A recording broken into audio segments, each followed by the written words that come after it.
The reason why product prototypes are so important, especially in e-commerce, is you need to have that proof of concept first.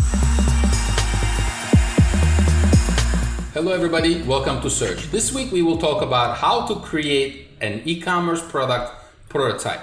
Now Joe, with COVID and everything that's going on, everybody wants to do business online, nobody wants to go to the office, people are freaking out, and obviously a lot of people are looking into options in selling online. Now, we know that one of the most important things in selling online is having the right product. There are a couple of different options you have. You can manufacture a product. Doesn't matter what it is. It could be apparel, it could be a pet toy, a cat toy, CBD product, right? You can actually have this manufactured. You can buy it ready from a supplier, right? But when you're buying it from a supplier, so are 10,000 other people. So there's competition. How are you going to differentiate yourself? And then the third way to do this is actually to buy and sell, but not at the supplier level, but at the wholesale level. This week, we're going to review if you have a product idea, or if you're thinking about creating a brand with a specific product, how you can get a prototype for that. Now, Joe, why is a prototype so important in e-commerce? Let's say I want to create that really, really cool pet product. You know, it's the type of plastic that is healthy for pets, or let's say dogs, and they can bite on it, but it's not really plastic. It's made from some kind of better material, right? If I wanted to create a prototype, I need to mold it, etc., etc. Why is it so important to have the right type of prototype?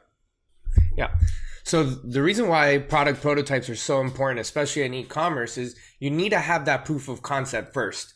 As an entrepreneur, you're about to make an extremely large investment into pursuing this business online. You need to make sure that your product is actually going to sell before you go ahead and invest in manufacturing a couple 100,000 products, right? A couple 100,000 units. That's going to be a lot of overhead. So before you even take that risk, you want to make sure that your product's going to sell. Now, we have our own e-commerce businesses, so we've done a lot of prototypes like this. And we also consult clients who do different types of products with prototypes. For example, COVID was a great aspect for this because everybody started creating their own masks. People were stitching up and people were building operations. People were we have a client who sells ID badges and ID holders, and he created these lanyard clips that can hold your mask on your neck. So it doesn't have to be some elaborate product, right? It can be a basic product that is an existing kind of idea but will be used for another purpose. Another reason for this is, and Joe, we do this a lot. We have a video department and we do a lot of e-commerce videos.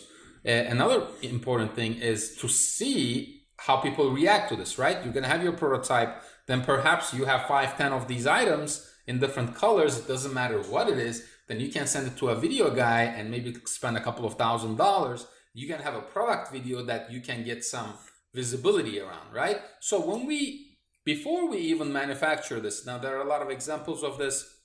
People are raising millions of dollars on Kickstarter before they even manufacture the product. Talk to us about that idea. How does that work?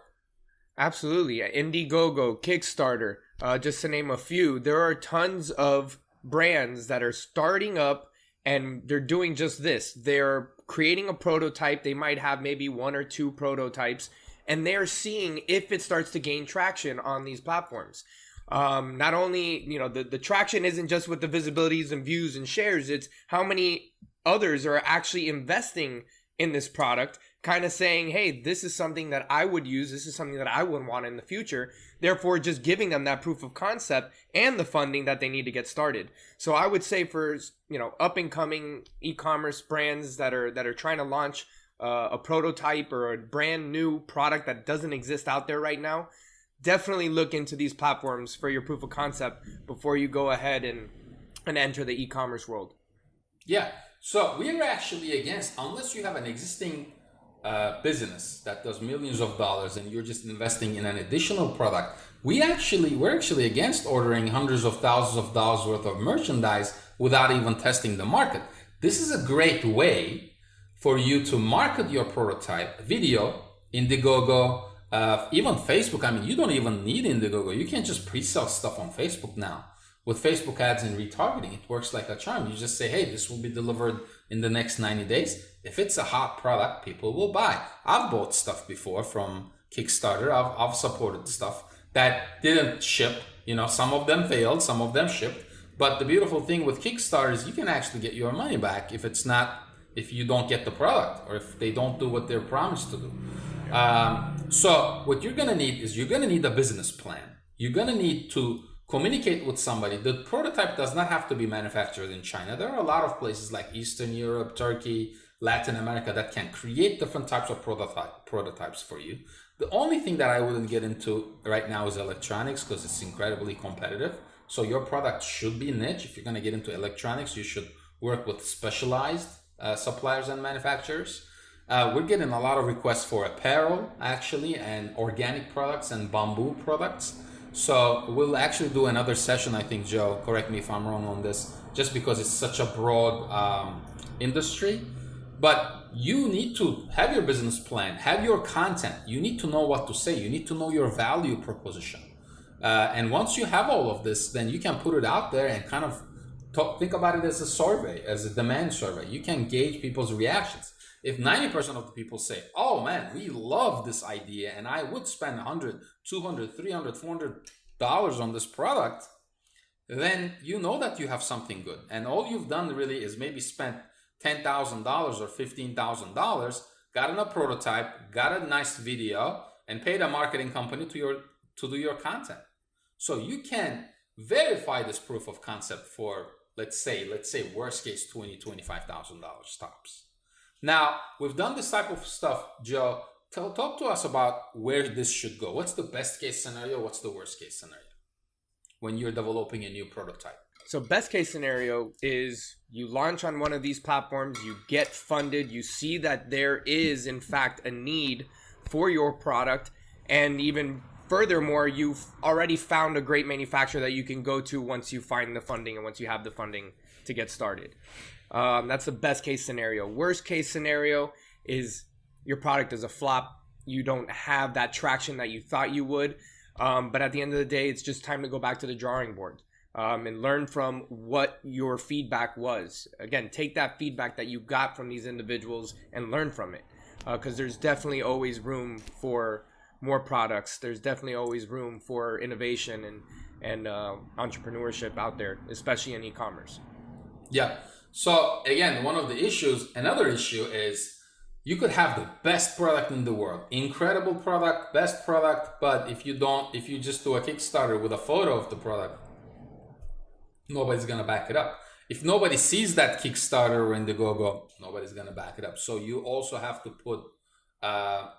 build a buzz around it. You have to, there's marketing involved here. And the people who do this well do it over and over and again, because they know what formula there is to raise hundreds of thousands of dollars, if not millions of dollars in a strategy like this. Now, the final part of this, and we've seen this happen, a lot of people think, oh, well, I found the product, I spent $30,000, I built the prototype, I built the video, I raised $2 million, I'm rich. No, because if it's a success, remember, every other Chinese manufacturer is going to try to copy your idea. And so having a prototype doesn't mean anything. You're not going to be able to get a patent for it fast enough, right? So you're going to have 10 other people copy your stuff. Just look at examples of Peloton. Look how many bikes out there like Peloton now. And Peloton is $1 billion brand. So, and even they can't control the knockoff people, right? But what Peloton did is they have an incredible brand. They built a brand around their name. So that's what you have to do. If you want to have a business for years to come, it's not enough to build a prototype. It's not enough to raise millions of dollars. You have to build a brand so that people say, okay, if I'm going to buy an in-house bike or an exercising machine, I automatically think about Peloton. Talk to us about that, Joe, because you and I have a lot of discussions. I'm a conversions guy. I'm a numbers guy. You love the brand. I'm like, forget brand, Joe. Let's make money. Yeah. And you're like, no, we got to focus on the brand. Talk to me about that. Absolutely. I mean, I don't even know if you're aware of this, but the term spinning, right? You think spin class. Oh, that's the workout. No, spinning is actually a brand. However, people think that if you go to a spin class, if you're spinning, But that's, so it's really important to build that brand to the point where people start to use it as a verb, right? Tweeting, things of that nature. That's how brands stick around. That's how they grow. That's how they scale. And that's how obviously you're going to paint a target on your back. But at the end of the day, if you have a target on your back, you're doing something right. That means that you've created a brand that people are going to strive to compete with. So that's why I think branding is extremely important. It comes back down to retention and loyalty, right? We know that that's going to generate the majority of your revenue. Your future revenue is going to come from existing customers. So that's why, in my opinion, obviously numbers are important, but the brand is going to support those numbers. They're going to supplement those numbers. And the last thing that I want to mention is if you're creating a product, don't just create one product that's a one-time sale. You see, this is why a business plan is very important. This is why it's important to talk to an expert. If I am going to create this bottle holder and I'm going to create the best, water bottle, not bottle holder, water bottle in the world. Yeah. The best water bottle in the world, I better have different colors of this. I better have different caps. I better have other products that's going to, how many of these one-time sales can I make? Right? No, absolutely. So think about how you can upsell, how you can increase your average order value, how you can increase your lifetime value. What else are you going to sell? Because if you just create the best prototype in the world and the best product in one thing, it's still not going to be enough for you to make money. Absolutely. That right there, that bottle that you just showed, the original brand is Swell. SWELL. Since then, I've seen a million just like it, right? And at the end of the day, I don't think Swell does a good enough job marketing their bottles, because if that was the case, you would see them more like Yeti, right? Yeti, there are tons of these out here. However, everybody calls these Yetis, even though they're not, right? Not everyone calls that a Swell bottle. So I think that's why branding is just so important, especially at today's day and age where it's extremely easy for a competitor to go and replicate your product and resell it at a lower price point. The brand is going to come into play big time. Yeah. Joe has a lot of money and, he can afford to have a $40, $50 water cup. Not everybody can afford that stuff. Anyway, so that's it for this week. We'll talk to you guys next week.